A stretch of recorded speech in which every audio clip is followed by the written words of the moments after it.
Ouvem? Agora sim. Então, nós estamos com um problema que é o seguinte. O YouTube acha que a gente está online e ele está transmitindo normalmente. Então, Entendi. eu consigo ver vocês online, mas as pessoas que estão... Acabou de notificar, Instagram, Rodrigo Teles está online. Agora eu acredito que ele entrou online. Vamos ver. No Instagram. No Instagram tá mesmo. Prontinho. Então, estamos online no Instagram e acredito que nós estamos online também agora no YouTube. Só um segundinho. Hoje, a plataforma, né, teve um problema. Sim, hoje nós tivemos... geral. Hoje nós tivemos um problema de plataforma. Eu só vou confirmar a nossa presença no YouTube. De fato, pode ser um problema ainda do sistema Google. Infelizmente, no YouTube não será possível. Bom, vocês nos veem online no Instagram? Eu tô vendo aqui no Instagram e tá ok. Tá, então eu vou mandar uma mensagem para todos. Olá, queridos. Vamos ter que infelizmente migrar para o Instagram. O YouTube está com problemas hoje. Tá vendo? Vamos fazer a live Rodrigo Teles no Instagram do @prof.rodrigoteles. Prontinho. Bom, vocês só me digam se nós estamos online na plataforma do Instagram e aí eu já... No Instagram estamos online. Perfeito. Então, nós estamos online no Instagram, então eu vou começar a apresentação novamente. Peço perdão a todos. E, Gabi, você só veja se a gente está em tempo real no Instagram e se eles estão recebendo essas informações. Não estamos em tempo real, tá com um delay de, acho que quase 1 minuto. Perfeito, mas já estão conseguindo acompanhar esses dados, né, que eu estou trazendo inicialmente. Sim, comentários estão desativados, tá? Então, perfeito. as pessoas lá não conseguem responder. Tá, para eles conseguirem, né, pelo menos ver a gente, mas só de você ver se a gente já está online, tá tudo certo, facilita bastante o nosso processo. Perfeito. Bom, boa tarde, sejam muito bem-vindos. Primeiro, Gabriela, doutora Daniela Mara, seja muito bem-vinda.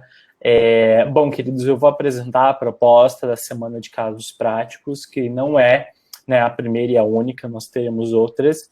E vocês já me conhecem, meu nome é Rodrigo Teles, eu sou autor do Manual do BPC Loas, trabalho com conteúdos de BPC Loas e sou advogado na área de BPC Loas.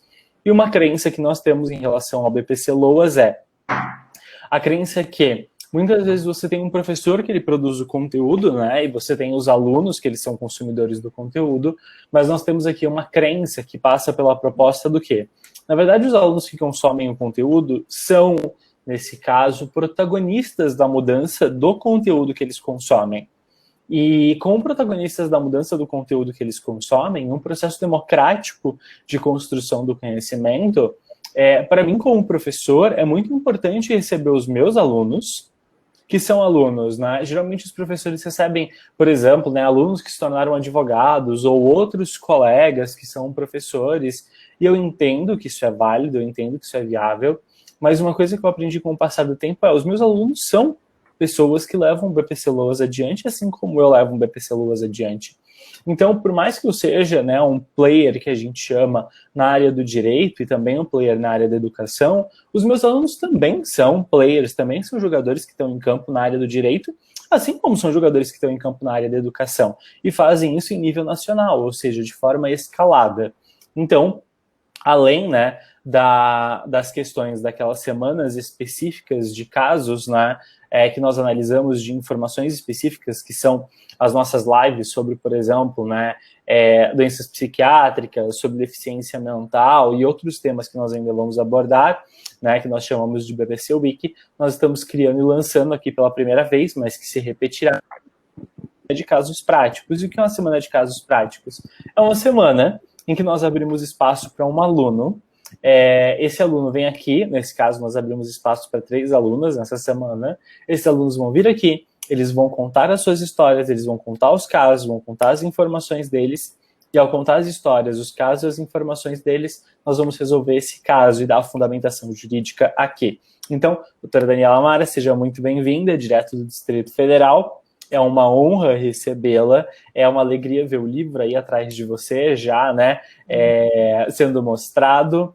Gabi, mais uma vez, é uma alegria receber você aqui também. Como vocês sabem, a Gabriela trabalha comigo, trabalhou na produção desse conteúdo do livro, trabalhou na produção de todos os outros conteúdos, trabalha na produção dos nossos conteúdos do blog, trabalha na veiculação, entende muito de uma matéria que para nós é muito afeta, que é a matéria de copy, que é a matéria de produção de conteúdo, porque uma coisa que a gente aprende se você tiver alguma coisa para dizer, mas você não conseguir comunicar isso de uma forma palatável para o seu público, então o seu público não vai conseguir fazer leitura. E a Gabriela tem aí muitas técnicas e muitas informações de como deixar os conteúdos visíveis, de como deixar os conteúdos com o que a gente chama de escaneabilidade, de como deixar os conteúdos palatáveis aos olhos. Então não basta ter só texto corrido, tem que ter título, subtítulo, bullet points, tem que ter demonstração visual, tem que ter imagem, e tudo isso a gente vê por aqui. E é uma honra receber você, Gabi, que não só trabalha com a gente nesse processo de produção de conteúdo, mas trabalha também nesse processo de transformação desse conteúdo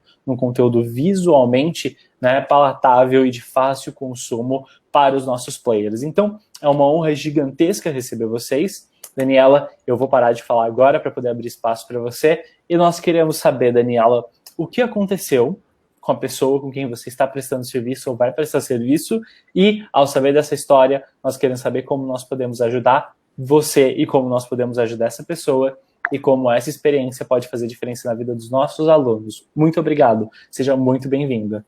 Obrigada, eu que agradeço o convite. Como o professor já me apresentou, meu nome é Daniela Amara, sou advogada previdenciarista, estou na cidade satélite de Ceilândia, né, no Distrito Federal. E assim como o professor Rodrigo Teles, eu acredito no movimento, né? LOAS Muda Vidas. Agradeço ao professor e à Gabi pela oportunidade. Hoje eu vou apresentar um caso concreto que chegou até mim. O status desse caso ainda está pendente para dar entrada administrativa. A requerente, ela tem 55 anos, ela tem ensino fundamental, ela tem como profissão do lar, né? Exerceu isso grande parte da sua vida. Ela nunca recebeu nenhum benefício, tá?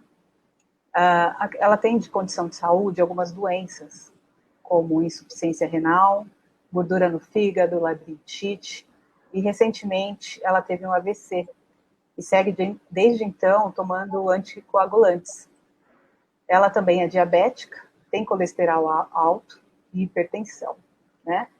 Ela teve um diagnóstico inicial de disfasia, né, uma perturbação na linguagem, associada a uma lesão cerebral, né, capacidade de falar, se expressar verbalmente, tem dificuldade, né, e ela teve também atendimento por perda auditiva no ouvido esquerdo, e a CID constatada foi a R47.0. E nós tivemos também um exame de ressonância magnética, que foi dado sinais sugestivos de AVC, né, um acidente vascular cerebral. Nós também fomos avaliar o grupo familiar, onde ela tem como composição ela, o esposo, que tem 60 anos, e 4 netos, onde 2 desses é só por parte do companheiro, tá? Mas vivem todos no mesmo teto, né? No mesmo grupo familiar. O esposo está em tratamento de neoplasia do esôfago, está em etapa pré-cirurgia, foi constatado agora com Covid, então está nesse aguardo. Ele já passou por rádio, já passou por químio, e isso influencia também, né, nas questões das despesas da casa. Entramos na renda familiar, né, onde a única renda da família é o auxílio-doença do companheiro, de R$ 1.468, e eles também recebem um Bolsa Família de R$ 294, né, que está no nome da requerente. Tem despesas, né, com moradia, água, alimentação, remédio, despesas com os dependentes, né.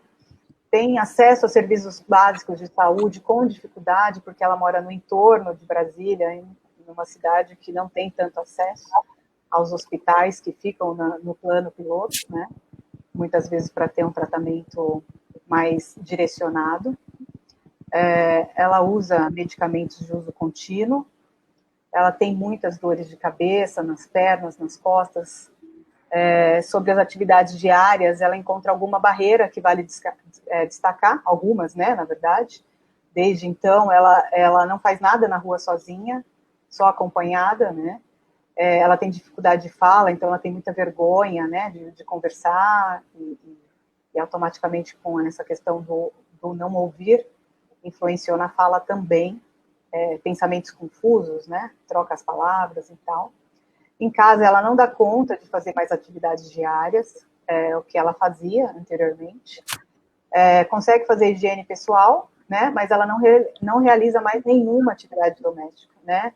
Importante ressaltar que essa é a atividade dela, né, ela é do lar, então ela perdeu essa questão das atividades domésticas, e nem alimentação para a família completa ela consegue realizar, mas ela não faz, né. Caminha muito mal ao redor da casa quando está disposta, e apresenta dificuldades para lembrar as coisas, a questão da memória também. Isso é o caso, em resumo, que chegou até mim. Gabi, posso começar a fazer um recorte em relação a esse caso? Com certeza. Doutora Daniela, obrigado pelas explicações. Eu que agradeço. Eu podia anotar aqui, né, a gente sempre anota quando a gente vai fazer atendimento de casos, e agora, né, alunos que estão nesse processo de ouvir a gente contar para vocês como funciona o processo antes da gente vir aqui online. Nós temos uma reunião, né, nós tivemos a reunião com a doutora Daniela, e ela contou o caso para a gente, contou as informações, assim como ela está contando para vocês. A gente faz uma reunião mais para poder tentar deixar isso enxutado. Uma coisa que a gente gostou bastante que ela trouxe para a gente foi a construção da linha de raciocínio pela qual ela explicou para a gente o caso. Ela já começa o caso falando do evento objetivo, né, do critério objetivo. Então, ela fala da disfasia, que vai falar para a gente, né, sobre uma questão ligada a uma deficiência de natureza sensorial, a priori, né? Ela tem uma dificuldade de fala, e óbvio que essa dificuldade de fala também está associada a uma outra questão de uma deficiência de natureza mental para nós, lá na ponta, né, quando a gente fala em deficiência, que tem a ver com AVC, né, com esse acidente vascular, que tem a ver, na verdade, não só com o acidente, mas as sequelas dele. Então, a gente tem um acidente, sequelas e prejuízos. E ela começou contando pra gente, e falou assim, olha, não aconteceu isso, tomam vários remédios, tem vários problemas de saúde.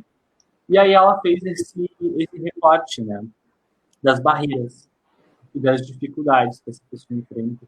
E a gente precisa começar a perceber isso. Esse recorte das barreiras está ligado a uma análise clara e objetiva e obrigatória do BPC-LOAS, que não se analisa BPC-LOAS sem analisar a condição médica da pessoa, pela quantidade de tempo que essa condição é apresentada, e no caso dela, a gente tem aí uma informação, eu vou aproveitar até para confirmar com a doutora Daniela, uma informação. Essa manifestação, doutora, tem pelo menos possibilidade de apresentação por 2 anos? Sim, na verdade, aconteceu no final de 2018, né? E ela se estende com as sequelas. Até agora, 2020 para 2021. Então, a gente já tem 2 anos da ocorrência desse evento e, mesmo que a gente não tivesse, tem possibilidade de manifestação. Então, a gente tem 2 anos ou mais. Para além disso, uma questão que é importante para a gente essas questões geram barreiras para ela. Então, óbvio, né? Quando a gente fala de barreiras, e várias são as barreiras, conforme a gente pode encontrar elas no livro, e até eu gosto bastante da imagem de barreiras que nós temos no livro, né? São vários círculos em volta das pessoas e cada um deles recebe uma nomenclatura. A gente começa a ver que ela tem, então, uma condição médica que gera um impedimento de longo prazo, que bate em barreiras e que impede a sua participação plena e efetiva na sociedade em igualdade de condições com as demais pessoas. Então, doutora Daniela, eu queria começar, né, fazendo uma exaltação para a sua forma de apresentação desse caso, a sua forma de manifestação desse caso, que ensina nos casos práticos, ensina para os nossos alunos e para os nossos ouvintes uma lógica do próprio atendimento das pessoas. Né? Você pode começar pelo critério subjetivo, depois ir para o objetivo, você pode começar pelo objetivo, mas depois do subjetivo. Nós aqui começamos pelo objetivo, mas fizemos essa análise clara de acordo com o critério objetivo. E uma outra observação, a doutora trouxe a questão dela ser do lar, né, dela não ter profissão, mas não discutiu de forma direta o conceito de incapacidade para o trabalho ou para as atividades habituais cotidianas, que é tema de matéria previdenciária. Discutiu o conceito, sim, de capacidade sob a ótica do artigo 4º, inciso 3, do Decreto 6.214 de 2007, que fala do conceito de incapacidade para fins de PPC-LOAS, que é essa análise biopsicossocial, né, e multidimensional. Então, eu queria também fazer essa exaltação e aproveitar esse recorte para poder observar. Sim, nós podemos falar em capacidade, né, no encontro sobre BPC-LOAS. Aliás, Gabi, até me ajude aqui, nós não podemos, nós devemos, né, isso é muito importante, mas nunca sob a ótica do benefício por incapacidade temporária. E a partir daqui, quero aproveitar para poder fazer essa exaltação, fazer esse reconhecimento e dentro dessa composição dizer, doutora, muito obrigado pelas informações, muito obrigado pelos dados.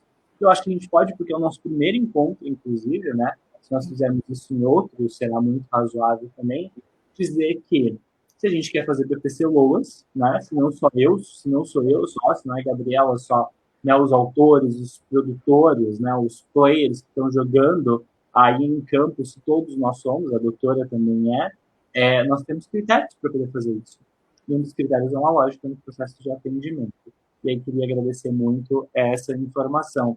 E, Gabi, dentro dessas composições, queria convidar você para a gente poder fazer alguns recortes sobre essa ideia desse AVC que lança, né, sobre a condição dela em uma sequela, um prejuízo médico, e essa possibilidade de reconhecimento dessa condição, né, como uma deficiência de natureza além de sensorial, né, e de natureza mental, porque ela tem, por exemplo, um prejuízo no desenvolvimento da capacidade cognitiva, mas vai depender também da extensão do AVC, que a gente pode ter uma deficiência física, não sobre estrutura, né, mas sobre função. A gente pode falar um pouquinho sobre isso?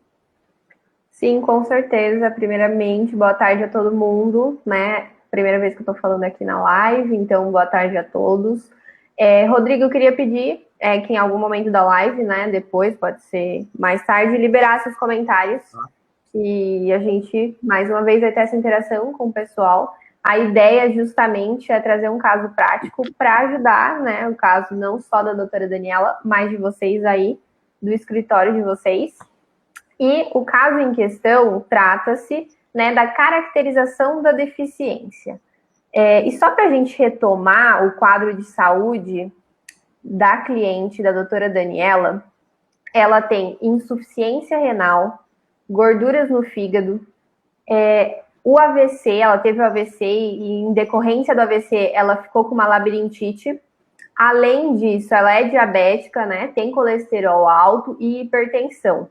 Tudo isso faz com que ela tenha um tratamento contínuo, né, não só de medicamentos, mas enfim, a doutora Daniela também vai investigar se ela faz um tratamento para insuficiência renal e tudo isso vai contar. A questão aqui é a caracterização da deficiência. E quem acompanha as lives aqui vai lembrar que o primeiro passo, né, a gente retoma o conceito de deficiência, que o Rodrigo já começou falando aqui, mas não custa a gente repetir. A Lei Orgânica da Assistência Social usa o conceito da Convenção de Nova York, a Convenção Internacional sobre os Direitos das Pessoas com Deficiência, que é o seguinte: pessoa com deficiência é aquela que tem impedimento de longo prazo, de natureza física, mental, intelectual ou sensorial, o qual a interação com uma ou mais barreiras pode obstruir sua participação plena e efetiva na sociedade, em igualdade de condições com as demais pessoas, né? E esse caso é mais do que um caso de caracterização da deficiência, é um caso de análise biopsicossocial. A gente tem que ver para além dos aspectos biológicos, aspectos físicos da pessoa em questão, da cliente, da doutora Daniela. Para isso, é importante a gente lembrar ainda que o Estatuto da Pessoa com Deficiência, que é a Lei 13.146 de 2015, vai falar logo no artigo 2º, parágrafo 1º, que a avaliação da deficiência, quando ela for necessária, deve ser biopsicossocial. E tem que olhar para os impedimentos, né, nas funções e estruturas do corpo, fatores sociais, psicológicos e pessoais, a limitação no desempenho de atividades e restrição de participação. E a partir do que a doutora Daniela expôs aqui para a gente vai fazer essa análise, é o que a doutora Daniela tem que levar para o processo, né? E a gente vai comprovar, caracterizar essa deficiência a partir dessa análise biopsicossocial. Posso aproveitar e fazer um recorte, Gabi, de 1 segundo? Claro. Nos fatos, eu colocaria, fosse numa petição administrativa ou numa petição judicial, que os documentos médicos, pelo menos os de caracterização de doença que se convola em deficiência, né? Então, uma morbidade, uma condição mórbida, né? Uma doença que se convola em deficiência. Para mim, eu colocaria a disfasia, uma deficiência que vai atingir naturalmente a condição sensorial. Eu colocaria as sequelas do AVC, que podem gerar prejuízo, né, de funcionamento do corpo e prejuízo de funcionamento da capacidade cognitiva mental. E uma coisa que eu anotei aqui é, se for capacidade cognitiva, deficiência mental, se for alguma função do corpo, algum lado do corpo, alguma coisa que paralisou, deficiência física. Então, o AVC gera duas. E uma coisa que eu notei é a condição renal. Gabi, você pode confirmar o diagnóstico para mim de novo do problema renal? Insuficiência renal. Se essa insuficiência renal se manifesta num prejuízo à saúde dela e no mau funcionamento do corpo, vem aqui mais uma dica para você, aluno que está assistindo casos práticos, aprendendo com a doutora Daniela Amara, que vai colocar isso na petição dela. A insuficiência renal é um mau funcionamento baseado no esperado para o padrão médio populacional dos rins, o que gera uma deficiência física sobre função, não só de uma parte do corpo, mas de um órgão. Eu anoto, doutora Daniela, a possibilidade de 3 até 4 deficiências, sendo uma de natureza sensorial em relação ao AVC, uma de natureza mental e uma de natureza física, se comprovado condições do corpo e da mente, e na renal uma de deficiência física sobre função dos órgãos. Vocês veem também essas deficiências? Perfeita colocação, Rô, perfeita. Essa questão da insuficiência renal também. Vocês gostaram mesmo, né? Os comentários estão desativados, então a gente vai... A gente vai ver um pouquinho eles. Mas queria saber de vocês, Gabi, doutora Daniela, vocês gostam dessa proposta de ver 4 deficiências até? Sim. Perfeito. Acho legal. Vamos continuar? Para poder falar de barreiras? Sim, perfeitamente. E essas condições de saúde da cliente da doutora Daniela, quando associadas, né, às situações que a doutora Daniela colocou, expôs aqui pra gente, vão sim caracterizar essa deficiência, são sim barreiras. Um ponto da fala da doutora Daniela que eu achei bem interessante para a gente trabalhar é a questão que antes desses eventos ela fazia algumas atividades que hoje não faz mais. Então a gente vê como esse quadro de saúde é um impedimento na vida dela e vai gerar uma série de barreiras, né? Inclusive a profissão aqui do lar nos diz muito nesse caso, porque após esses eventos de saúde, a cliente da doutora Daniela deixou de fazer as atividades domésticas. Hoje, ela não consegue, por exemplo, o que a doutora Daniela falou, lavar as roupas, fazer um almoço. Então, afetou diretamente na atividade que seria a principal da vida dela, né? Acredito imagino o quanto isso deve ter afetado a vida da cliente dela, e é isso que a gente tem que levar também, né? O que tudo isso causou de barreira na vida dessa pessoa. E daí a gente pode, né, usar como parâmetro a CIF, alguns códigos da CIF. Rodrigo, se antes você quiser fazer alguns comentários a respeito. Na verdade, eu só ia falar que eu adorei o comentário sobre capacidade e incapacidade, porque ultimamente, para poder ser bem econômico no escritório, né, quando eu estou falando de auxílio-doença, eu falo, olha, é capacidade para o trabalho. E quando eu estou falando de PPC Lousa, eu falo, capacidade para a vida. Então, assim, eu já faço esse recorte no escritório. Óbvio, né, não vou usar ele de forma doutrinária, né, não a priori, a não ser que seja muito bem explicado, vai demandar páginas e páginas e páginas. Mas na nossa economia do escritório, quando a gente está falando de auxílio-doença, é o quê? Incapacidade para o trabalho, mecânico, porteiro, frentista. Quando eu estou falando de VPC Loas, incapacidade ou capacidade para a vida. Então, pode ser qualquer condição, né? E aqui eu queria dizer que eu noto vários prejuízos de saúde que se convolam como deficiência, porque ela tem perda de capacidade, né, vital, perda de capacidade humana cotidiana, que nada tem a ver com trabalho, não precisa mesmo, porque isso daqui não é INSS para fins previdenciários, isso daqui é benefício assistencial. E eu queria dizer que, assim, eu não conheço ela, a doutora Daniela conhece, mas me dói ver a história dela e imaginar o quanta pobreza e o quanta barreira essa pessoa passa, em razão da doença, em razão da falta de tratamento, em razão da falta de recurso e, principalmente, de morar numa região periférica. A doutora Daniela ela deve ter uma vida muito difícil mesmo. E para mim, pelo menos, Gabi, antes da gente falar desses códigos, aqui eu encerro o meu comentário, eu ver, né, esse ciclo completo que começa na doença e termina na deficiência, todo preenchido. E consigo ver ele com extrema empatia, né, por ela, que eu imagino que não tem muitas opções, não tem muitas condições, não tem muitas oportunidades, e para piorar a situação não tem renda. Exatamente. Você tocou num assunto muito complexo, eu acredito que as pessoas devam ter dificuldade, que é a questão da incapacidade laboral para benefícios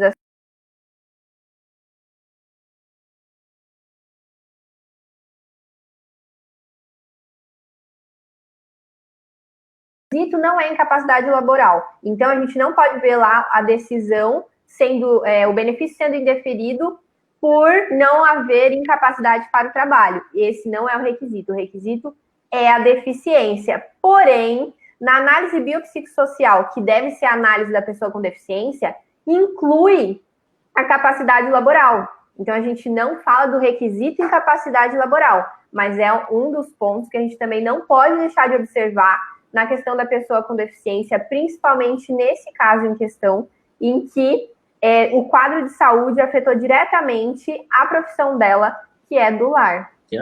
Mas a gente também está falando de forma ampla, por quê?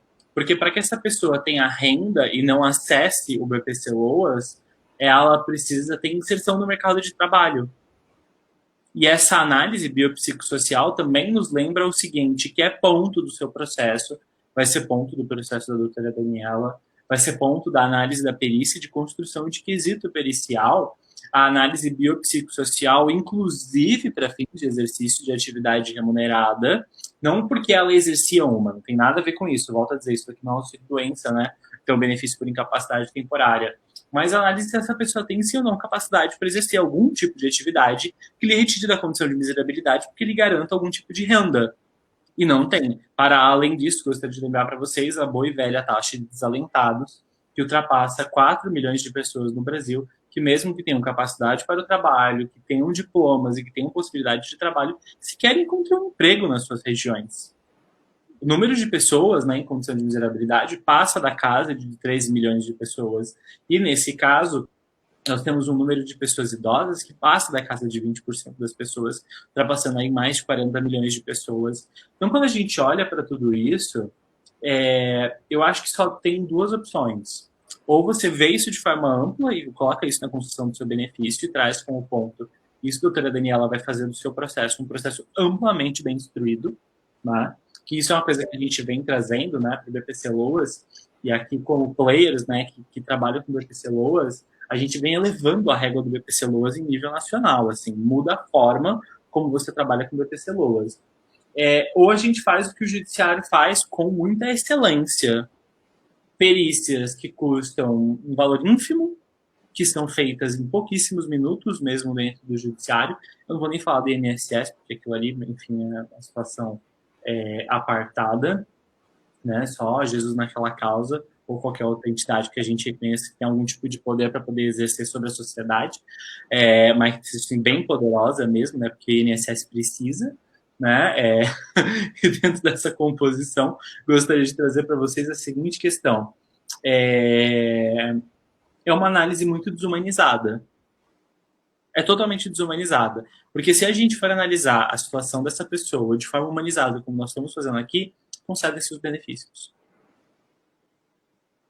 Então, essa pessoa... E é essa visão que a gente tem que levar para o processo.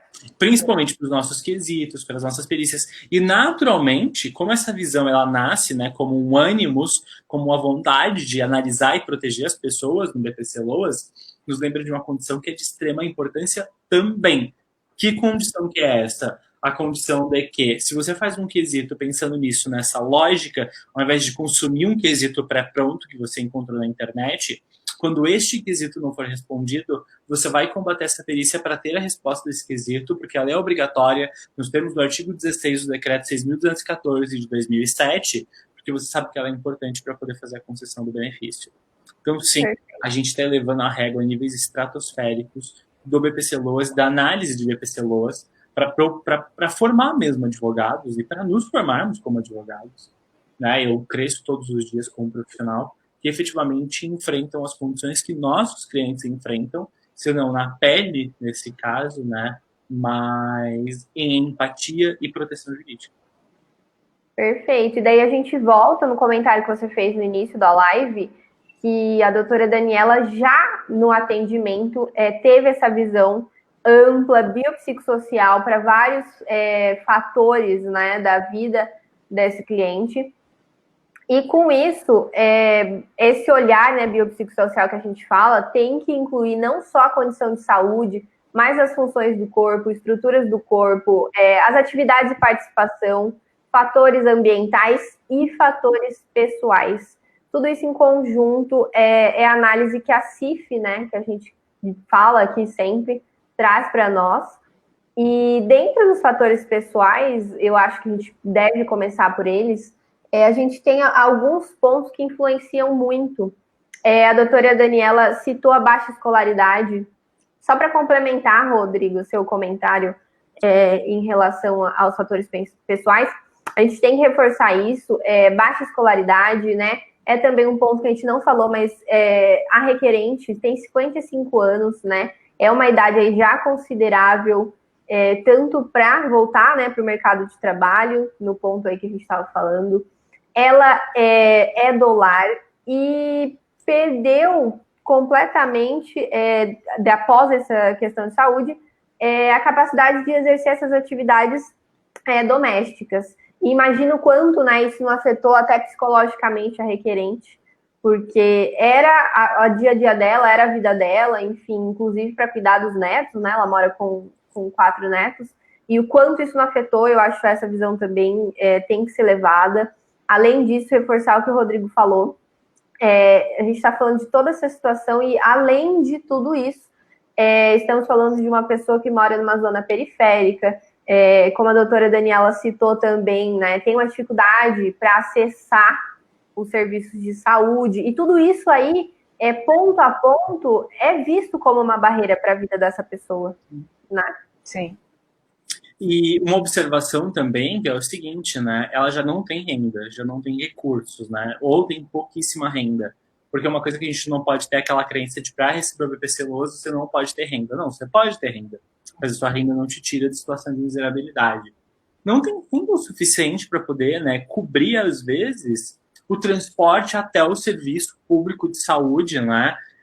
Que tem a estrutura para receber ela, se que existe aparato de saúde suficiente dentro do estado ou da micro ou macro região dela para protegê-la. Perfeito. Isso é muito difícil também. Sim. Todas essas questões devem ser levadas em consideração. A gente não pode fazer uma análise superficial só daquela questão, né, de saúde. Enfim, a gente já está adentrando aqui nas condições. Também? Sim.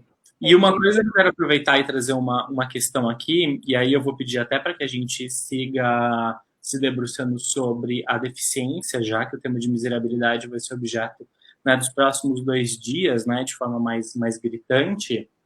Eu acho que a gente está tirando linhas bem especiais sobre a deficiência. Eu vou pedir que os comentários já estão abertos, então eu vou pedir encarecidamente que os nossos alunos, se tiverem dúvidas sobre deficiência, já enviem agora, para que a gente possa fazer esse recorte nesses últimos minutos de live. As lives não duram muito, né? E a nossa proposta nesse sentido também, não fazer ela durar tanto, porque o que a gente quer é que vocês tenham um bom aproveitamento. E a partir desse processo de aproveitamento desse horário, que a gente consiga, inclusive, né, tirar as dúvidas de vocês sobre deficiência. E, para tanto, o que eu queria comentar com vocês e trazer em relação à questão de deficiência é essa situação da barreira que nasce pela não solução de algumas condições de deficiência em um modelo que não é médico só, mas é social, mas é que eu quero falar em um modelo médico. Lembrem sempre que a gente discute isso no livro, né? O modelo médico olha para a pessoa e fala, eu resolvo o seu problema. O modelo social olha para a pessoa e fala, seu problema não tem solução só em você, tem solução na sociedade, por exemplo.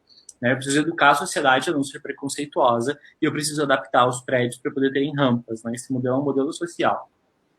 Mas olhando sobre a ótica de um modelo médico, né, que trata o indivíduo, uma coisa que a gente vê, doutora Daniela, você pode comentar um pouco para a gente sobre essa experiência, né, na micro e na macro região, ela não tem nem aparato médico para poder tentar trazer solução ou amenizar a condição dela de saúde, para poder tentar trazer para ela, né, uma supressão de pelo menos algumas das barreiras.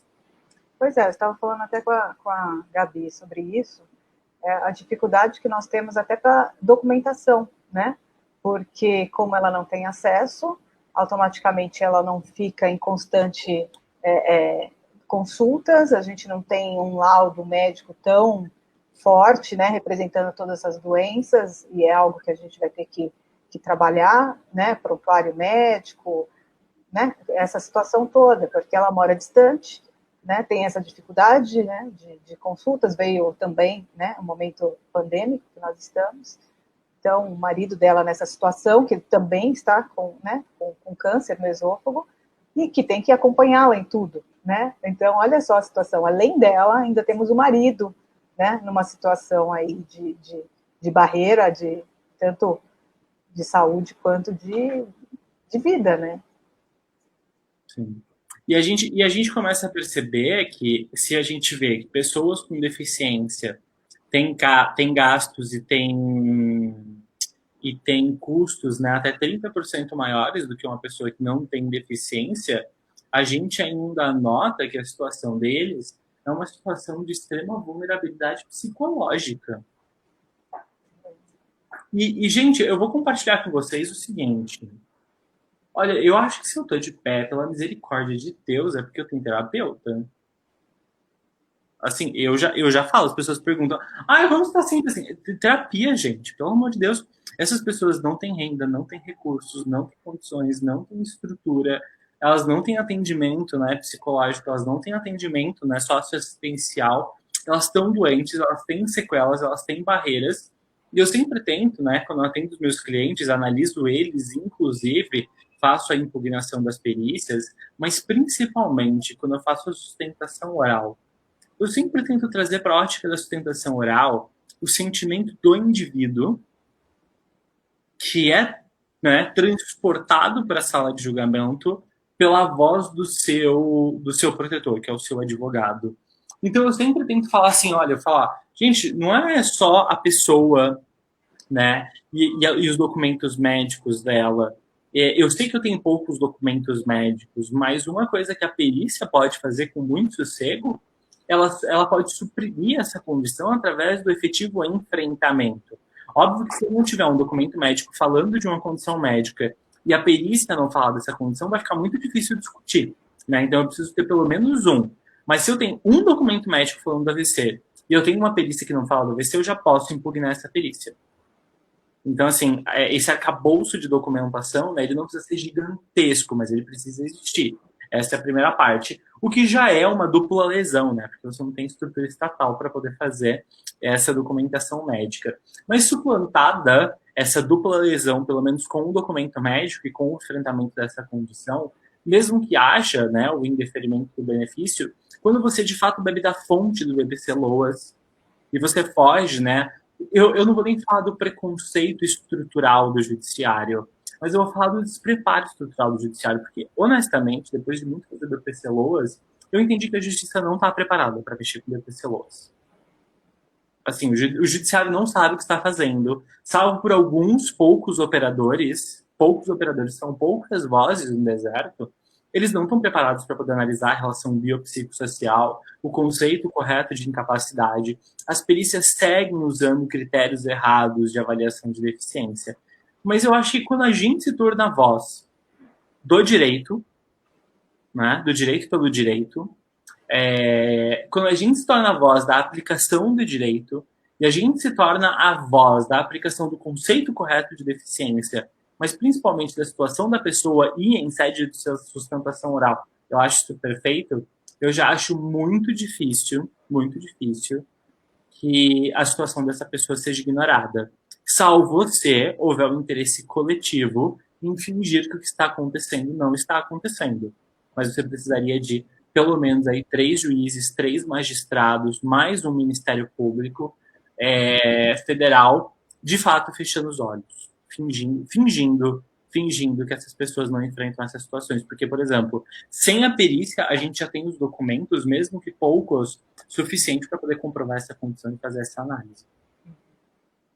Perfeito. E a gente toca num ponto também que eu sempre gosto de lembrar. Eu até comentei com a doutora Daniela, tudo que a gente fala aqui são mais comentários, né? Podem ser argumentos que vocês podem levar para o caso de vocês, mas a questão do caráter assistencial do benefício, né? O objetivo principal, acho que todo mundo responderia isso, o objetivo do benefício de prestação continuada é a garantia, né, dos mínimos existenciais e a garantia de direitos sociais, como moradia, alimentação de qualidade, né, alimentação adequada, e no caso dela, principalmente, pode ser o acesso ao transporte que vai levar ela o acesso, né, ao tratamento de saúde, né, o valor do benefício pode ser a solução para ela acessar o tratamento que ela precisa, enfim, achei importante ressaltar esse ponto também. Sim. Doutora Daniela, tem mais alguma observação sobre a situação dessa cliente que a gente deva saber ou discutir agora no final dessa live que possa chamar a nossa situação na hora de proteger ela, ou que deveria constar nessa petição? Eu acredito que essa situação dela praticamente não ter vida, né? Acho que isso é um fator que me chamou muita atenção. Ela não perdeu a possibilidade da vida social, ela não tem acesso, né? Eu acho que todos esses pontos levantados, eles foram muito bem levantados, né? Pelo caso apresentado, né? Foi muito bem colocado. Eu acho que essa questão do marido junto, né? Do companheiro passando por uma situação dessa, e ela olhando aquela situação e ela se sentindo ali, de repente, impotente para fazer o papel, né? De ajudá-lo também. Enfim, acho que essa questão foi muito bem colocada. Eu colocando de forma humanizada agora, né, e colocando no lugar dela, eu vou tentar traçar um comparativo entre eu como indivíduo e ela como indivíduo, ambos, né, sujeitos de indivíduo, ambos, né, sujeitos de direito, de proteção, de exercício, né, da nossa vida social e de garantia da nossa dignidade. Eu vou e venho quando eu desejo, eu compro quando eu desejo, eu consumo quando eu desejo, eu me desloco quando eu desejo. E mais do que isso, óbvio, né, nas medidas proporcionais de ser humano, né, então, quando eu desejo, eu não compro uma Ferrari toda banhada em ouro, até mesmo porque não faria, né, sou ruim de volante, então seria um prejuízo enorme. Eu compro e consumo o que eu desejo quando eu desejo, inclusive, como seres humanos, como vários são numa sociedade de consumo como a nossa, eventualmente, quando eu tô chateado, eu consumo porque eu tô chateado. Quem nunca, né? Black Friday tá aí provando pra gente, né, que dá para entrar no surto, né, e comprar, enfim, coisas de fato pela metade do preço, por um quarto do preço, como a gente viu na BBC Friday. É possível comprar tudo pela metade do dobro do preço também, como a gente vê na Black Fraud. Mas a questão é,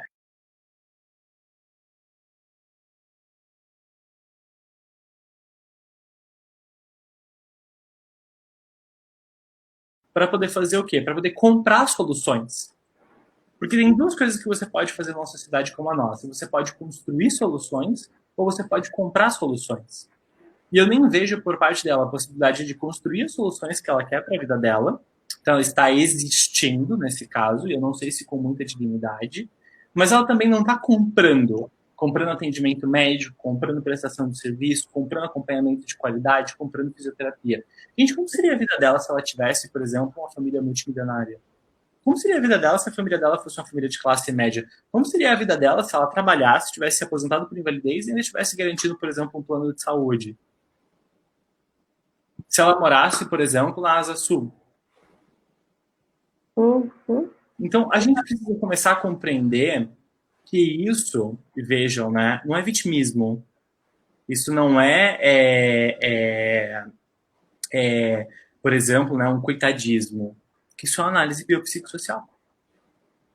E a análise biopsicossocial é feita baseada da mesma forma que a análise de deficiência no padrão médio. Então, para um padrão médio, você tem atendimento médico, mas ela não tem. Para um padrão médico, você tem tratamento, mas ela não tem. Para um padrão médico, você tem recursos para tratamento, mas ela não tem. E é isso que começa a mudar a minha ótica como operador do direito em observar, e esse é o meu último comentário, e aqui eu abro para os comentários das doutoras para composições finais, e essa é a minha observação em relação ao seguinte, eu entendo dessa forma. É isso que me norteia, ao invés de ser um consumidor só do conteúdo, como a doutora Daniela está aqui, ela não é só consumidora do conteúdo do BPC Loas, que é uma honra para mim ter a doutora, né, como aluna, como uma consumidora desse produto, como uma construtora, né, dessa matéria, mas também faz de você o que nós chamamos, né, no inglês, de um advocate. Um advocate não é uma pessoa que advoga de fato, né, não é um lawyer, que esse é um advogado. Um advocate é uma pessoa que ela advoga no sentido de defende, no sentido de protege, no sentido de luta. De ter a doutora Daniela, por exemplo, aqui como uma pessoa que luta pelo reconhecimento dessas condições, porque entende que a régua se eleva quando a gente não só compreende a situação do outro, mas usa a situação do outro para poder gerar conhecimento jurídico protetivo, porque existe, para gerar a análise do caso concreto e também a empatia na análise dessa situação para a concessão desse benefício. E eu acho que é isso que importa para nós de forma muito ampla e para os nossos ouvintes. E é super legal ver que muitos alunos têm dúvidas, como eu faço, como eu desenvolvo. E, inclusive, eu queria dizer para vocês que estão nos ouvindo, se você tem dúvida de como você faz, como você desenvolve, eu convido você para poder mandar uma mensagem para contato@telisadv.com, que é o nosso e-mail, pedindo para poder ser uma das pessoas que vai participar dos próximos eventos. Porque quando você for participar do próximo evento, uma coisa que você vai precisar fazer para poder vir conversar conosco antes é separar o caso dessas pessoas, analisar o caso dessas pessoas para poder explicar para a gente. Então, você já tem que fazer esse processo de análise humanizada, de análise especificada. Isso já é incrível, que é o mesmo processo que a gente faz na sustentação oral, por exemplo. Isso me chama muita atenção. E aqui, doutora Daniela, muito obrigado pela sua presença. Gabi, muito obrigado pela sua presença. E abro para vocês os comentários aí, finais de vocês. Perfeito, eu agradeço a oportunidade mais uma vez de estar aqui, aprendendo, né, BPC Loas, aí já nessa reta final de 2020, 2021, que nos aguarda com muito conteúdo de BPC Loas, muito mesmo. Parabéns, Rodrigo, pela iniciativa de trazer a análise de casos práticos aqui, e obrigada, doutora Daniela, né, por compartilhar com a gente esse caso que nos trouxe, né, uma construção de conhecimento incrível e que eu acredito que ajudou muitos outros casos, né, dos nossos queridos alunos. E aproveitar para esses minutos finais para dizer que, inclusive, teve um comentário aqui perguntando sobre paralisia cerebral, e é um caso dessa semana, é o de amanhã, a gente vai falar sobre isso amanhã. Tem caso incrível de miserabilidade para a gente discutir aqui. Então, agradeço a presença de todos e aguardo todo mundo terça e quarta, que a gente também está com casos aí incríveis sobre miserabilidade, sobre a questão econômica, para discutir aí nos próximos dias. Maravilha. Doutora Daniela? Eu quero agradecer a oportunidade. O professor já sabe o quanto eu sou fã. Eu chamo ele de meu muso do BPC. Falo dele para todo mundo. Falei para a Gabi, e agora eu vou falar para todos o quanto ela veio a brilhantar. O professor falou isso, né, no começo da live, o quanto ela vem trazendo conteúdo, o quanto ela vem, né, fazendo isso chegar de uma forma contínua. O professor já fazia isso, né, mas ele é muito ocupado. e a Gabi veio para auxiliar brilhantemente essa participação. Espero que o caso tenha ajudado aos colegas, né? E agradeço. Muito obrigado mesmo. Então, queridos, eu quero agradecer a presença de todos. Quero dizer para vocês que é uma honra receber vocês. Doutora Daniela, mais uma vez, muito obrigado. Gabi, mais uma vez, muito obrigado por ser viabilizadora, por ser cuidadora desses projetos. Só quem trabalha comigo sabe que um certo dia de manhã eu digo para todo mundo no grupo do WhatsApp da empresa: tem uma ideia nova. É assim mesmo. Quem convive comigo sabe. E sabe que geralmente minhas ideias novas, né, vem com processo de democratização, vem com processo participativo, mas também vem com muito trabalho, com muita dedicação. E, Gabi, queria agradecer você por estar cuidando desse projeto e estar se desenvolvendo nesse projeto. É uma alegria receber você, doutora Daniela. Muito obrigado por chegar, por aprender sobre a PC Loas, por ler os conteúdos, por adquirir o livro, por confiar no nosso trabalho, por ler esse livro, por aplicar esse livro e por se tornar uma pessoa agora que fala sobre esse conteúdo e que ensina para as pessoas que atende e que muda a vida das pessoas. Eu que agradeço. Se eu fui responsável por um BPC Loas, mas fui responsável por ensinar você, por acompanhar você, por construir com você um conhecimento, né, junto com a